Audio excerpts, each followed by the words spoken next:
All right, let me quickly welcome you to a more practical session in our series of video recording and editing course. I remain your host, Dr. Ogundele Mayowa. This is what I want you to understand, that now just because you have all the gear that you need to run your production, it doesn't automatically mean that you are going to get smooth and professional looking shots. No, there are some classic beginner mistakes to avoid. So in this course, I'm going to run through those mistakes, but most importantly, I'm going to show you how to fix them so that the next time you are out on a shoot, you can take your shots from looking cheap and amateur to smooth and professional shots. Now let's jump straight in and let's start shooting some footages.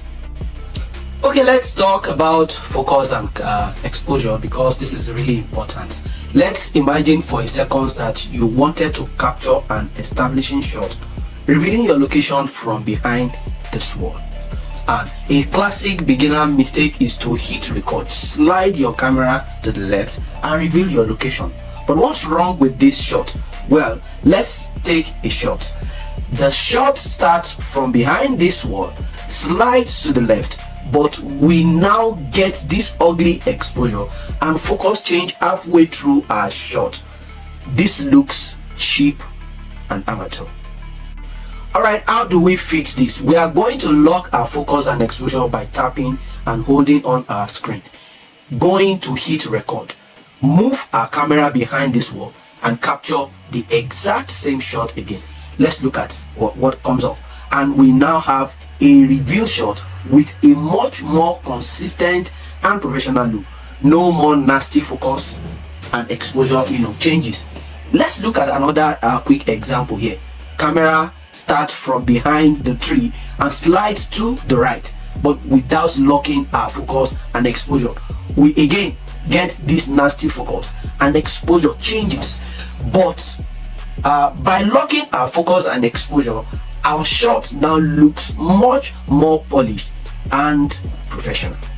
Okay, let's talk about depth and foreground. Here is it again. Mr. Beginner looking to capture a shot of this charming 16th century church, where pushing forward and tilting up.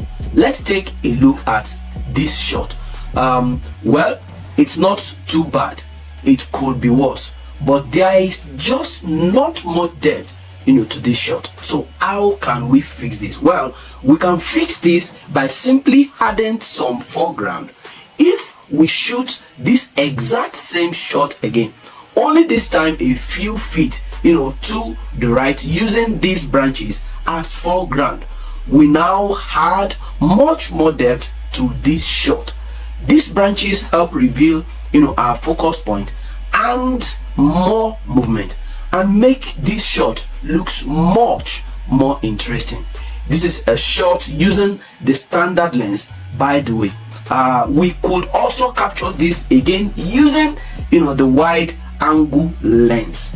This will add even more movement to this shot, and we could cut from our wide to our tight shot to really help keep our audience engaged. All right, let's look at another example here.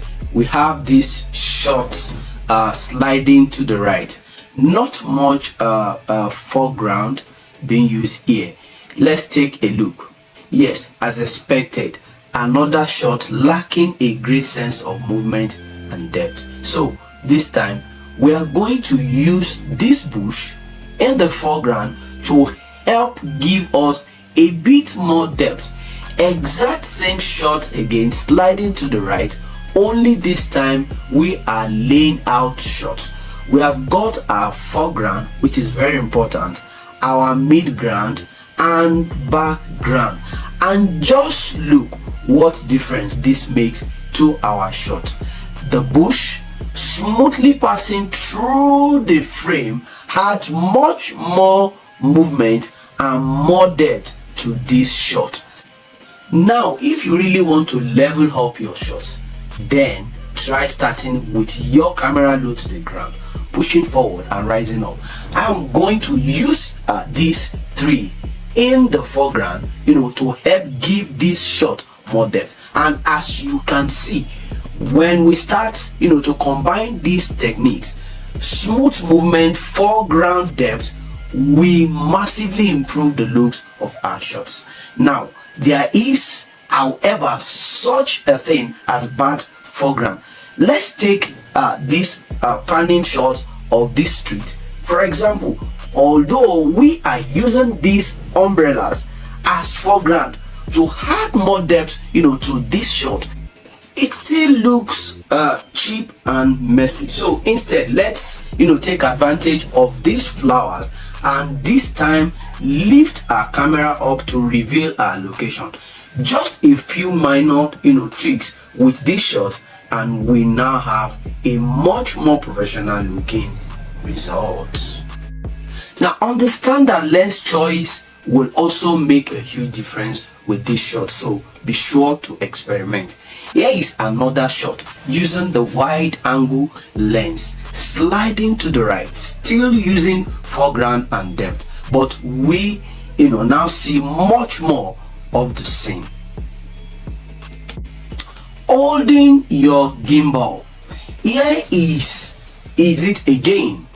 Mr. Beginner holding his gimbal with one hand, pushing forward, not really putting any care or thought into the way he holds or walks using his gimbal.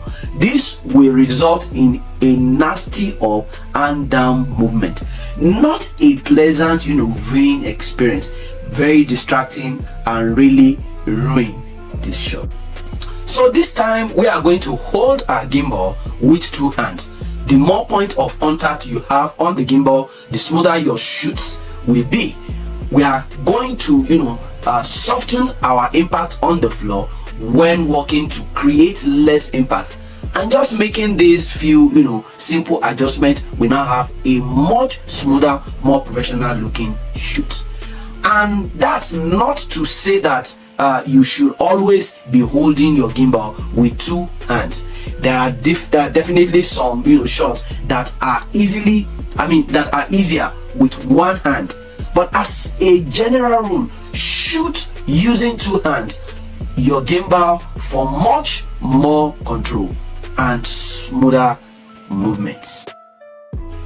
Revealing your locations. Okay, this tip is all about making your shoots look much more intriguing and creating anticipations. Now, so let's imagine for a second we wanted to capture a shot of these houses from across the street. We could push forward like this. This isn't bad. The framing is pretty good. These two trees had symmetry and depth, but there is definite room for improvement. So how can we make this shot look even better?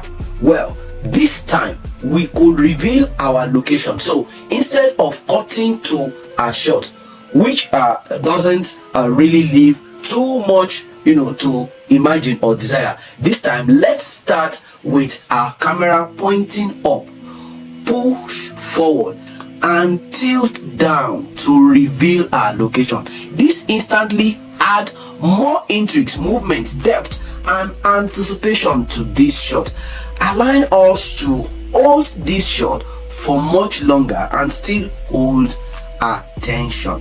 Now let's see another example, only this time of this church. Here is the beginner's version, simply pushing forward, not a particularly interesting shot, and to be honest, kind of boring. However, this time we are going to push forward and tilt up the reveal, to reveal our focal point, still holding our gimbal with two hands for a much smoother shot. Let's take a look. And just look at what difference this has made to this shot. The graphs added, much more color and movement. We start with the camera facing down, but then lift up to reveal our focal point, creating a much more dramatic look and feel compared to shot number 1.